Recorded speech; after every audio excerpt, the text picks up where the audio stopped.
Page. All right, is that picking it up all right? Yeah, all right. All right, I'm Paige, I'm an alcoholic. Hi, Paige.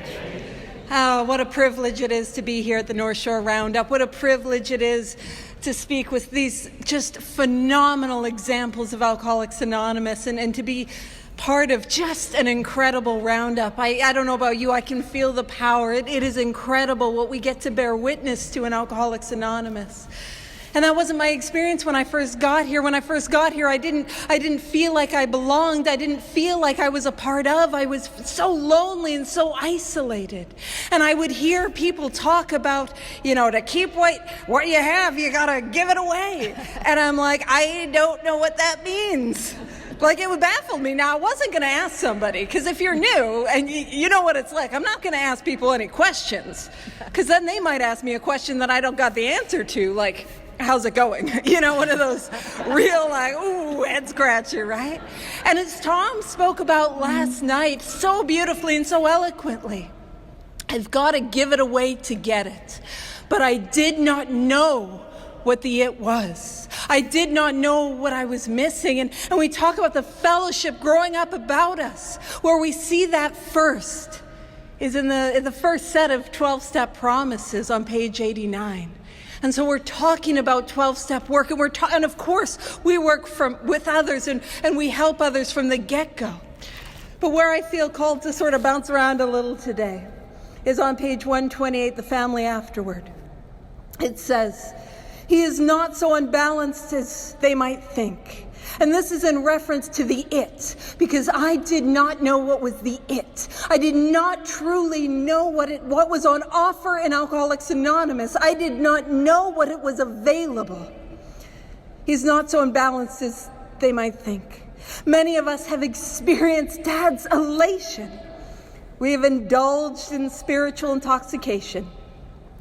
Like a gaunt prospector, belt drawn in over the last ounce of food, our pick struck gold. Joy at our release from a lifetime of frustration knew no bounds. Father feels he has struck something better than gold. For a time, he may try to hug the new treasure to himself. He may not see at once that he has barely scratched a limitless load, which will pay dividends only if he mines it for the rest of his life and insists on giving away the entire product. And you see, in the 1800s, there are a number of gold rushes. There's a gold rush in California. That's for the Americans, because I'm going to reference the Yukon one. And I know if I'm like, the Yukon, it's like, I don't know what that means. I didn't know who was on our money either, so I got to, But there were these gold rushes. And they had one in 1849 in California. They had one, I believe it was the 1860s in the Yukon. And people would go up to the remote Yukon wilderness in the hope of striking gold, in the hope of making it rich. And that's what my alcoholism was like for me. See, I took a drink and I thought I found a solution for my life. I thought I had found an answer. But little did I know I was in the wilderness of my alcoholism. And if you've ever been to the Yukon, I haven't, but I'm aware it's going to be cold. There is, yeah, Yukon, represent. I assume that's what the waving. If it was just to say hi girl. I'm just making friends up here. But the Yukon wilderness, it is inhospitable. There are animals that will rip you apart. It gets so cold in winter, it's minus 40, and that's the same Celsius and Fahrenheit. I picked that number for the Americans. I got you. It is bitterly and brutally cold. And in the summer, there's that scorching heat and mosquitoes that are eating you alive. And I am lost in that wilderness of my alcoholism, and I am looking for a solution. I am looking for a way to control and enjoy my drinking, and it does not work. And I start panning to be in the cold waters of the Yukon rivers. And my hands are in the water, and I am looking for a way to control the amount that I drink once I start. And it leads only to futility. I can't find an answer. I can't find a way to control it and enjoy it. I can't find a way to do it. It is elusive. And I'm dying and I'm starving and the mosquitoes are after me and the sun is on me. And listen, let's be frank, I'm not doing well in direct sunlight with this complexion. You know what I'm saying? And that belt, it goes one more notch and one more notch. And I am dying and I am starving. And after attempt after attempt after attempt to be able to try to control my drinking, I realize there is no solution for me there. I've got to quit. I got to stop. That's it. I'm done forever. I need to stay sober. And I go to the hills and I grab up a pickaxe and I start digging in these hills and I am looking for a way to stay sober. And I am trying everything and anything that I can think of. The truth is I did not try everything, but everything that I tried failed.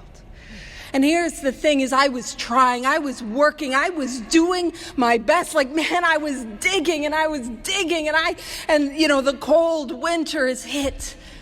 And I can't feel my hands. I can't feel my feet. Man, I don't know if I'm going to make it through this winter. And I am digging and it comes up dirt, clay that crumbles apart in my hands. And I go back to that first drink again and again and again, despite the fact that it is ruining my life. And I know I'm not going to make it out of the wilderness that is my alcoholism. And I come to Alcoholics Anonymous with people like you. And you point me in a direction to which to dig. And that direction, it seems, man, it's like, man, you don't understand. I have tried all these other ways to get sober and nothing has worked. And you offer me. What you offer me is a spiritual awakening that happens as the result of the 12 steps. And you tell me, go after that page. Go after that. And I got no other option. I got nothing left. And what little strength that I got in me, I start digging in that direction. And I start digging in the direction of the 12 steps as laid out in the book Alcoholics Anonymous. And what happens? I strike gold. I strike gold, something better than gold. And I promise you it is not financial. I budget based on vibes, which is apparently not how numbers work.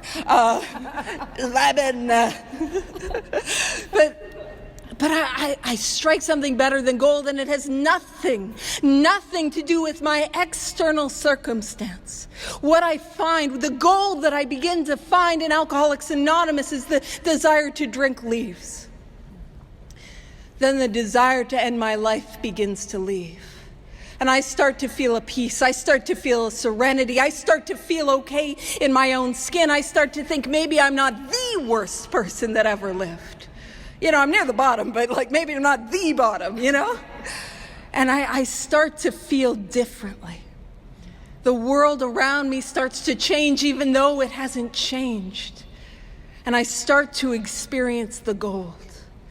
And it is tempting to want to hold on to what I have, but it tells me to keep what I have, I've got to give it away. And you see this gold, it is a vein of gold that never runs dry. Never runs dry. But what is asked of me is I've got to continue to mine this thing for the rest of my life and give it away. And so what is the gold? Well, I'll tell you again, my experience, the first ever 5th step that I ever did. That was the first time I ever felt a part of. I felt like I was a part of you, like I belonged. You know, I shared my 4th step. I shared the worst things that I have ever done, and I felt like I belonged. But let me tell you where this gold comes alive. Where the magic of Alcoholics Anonymous happens. It happens when I sit down with another alcoholic, when I sit down with somebody who has gone through what I have gone through, who has felt the way that I have felt. And I can say, yes, me too. Yes, me too. Yes, me too. I did that. Yes, me too. I drank like that. Yes, me too. I know what it is like to go back to it again and again. Yes, me too. I know that shame. I know that pain. And this is how I got freedom from it. The worst things I've ever done become gifts and blessings that I get to use to help another person. And the most incredible thing happens when I'm sitting with them in their 5th step and they share with me that thing. You know, that thing that you never want to tell another human being, that thing that I want to die behind, that thing that I want to kill myself behind, that thing that I think makes me subhuman. And what happens with me is they share with me that thing, and how I feel about them changes, but not in the way I would have expected. You see, I love them more. I love them more. I am a fall-down failure of an alcoholic, pissing my pants behind a dumpster. I didn't class it up for this panel. Yesterday I was bathroom floor. Classy. But that is who I am. I cannot do anything about the first drink on my own power. In step one, I realize, man, there is nothing that I can do to stop myself from going back to that first drink. In the second step, I look at those bedevilments, which are really a description of what it is like to live spiritually disconnected. And I can't do anything about those. In the third step, it tells me selfishness, self-centeredness, that is the root of my troubles. I need to overcome self, and I can't do that with self. I dive into that fourth step, and I am riddled with resentments, and I can't be free of them on my own power. I am driven by fear, and I can't overcome that on my own power, and I have sex conduct, and I am living in guilt and shame, and I can't live up to who I know I need to be on my own power. That is who I am, and I love them more. And it reminds me that if that is how this failure of an alcoholic can feel about another human being, imagine how the loving higher power, God, creator, spirit of the universe that is available in Alcoholics Anonymous feels about you. Because I can tell you without a shadow of a doubt, I am not doing better than God in the love department. I am not doing better than God in the grace department. I am not doing better than God in the compassion department. That is what is available, but I would have missed it if I didn't sit down with other alcoholics to give them this course of action, to help them find this way of life. And I didn't know it. But everything, and I mean everything that I was looking for in the bottle, you know where I find it? I find it in the newcomer's eyes. There is a moment that happens where that human being who is so badly broken and beaten, whether it is internal or external, where man, it's like, I don't know if they're going to make it the week. You know what I mean? Where they are beaten and they're broken and they're hopeless and they're a little difficult to work with at times. I'm going to be honest, sometimes it's not always a breeze. But they take this course of action that they don't believe in, that they don't think will help, that they don't think applies to them. And a little light begins to come on in their eyes. And you can see it. And you can see the smile that begins to come over their face. You can see the weight of the world begin to fall from them. And it is, man, it was everything. That moment, to watch them recover. And better than that, on the Step 12 Promises 89, it says to see them help others, to be a link in the chain of miracles that happens in Alcoholics Anonymous. Man, that is the experience. And I promise you, that was everything that I was looking for in the bottle. That was everything that I needed when I took that drink. And I find it in carrying this message to other alcoholics. Now, if you've not had this experience yet, what I want to share with you, if you're afraid to work with others, afraid to sponsor them, what I want you to know is alcoholism is a progressive, terminal, incurable illness, so you're not going to make it any worse. Just going to throw that out there. It's already as bad as it's going to get. You know what I mean? Like, ooh.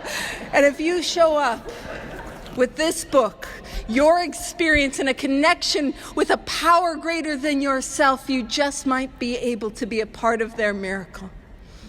But also I want you to know, if you've not had this experience yet, our lives, and I do mean our lives, depend on helping you, not just finding that vein of gold, but helping others and finding that gold in their eyes. So I want to thank you. Thank you for this opportunity.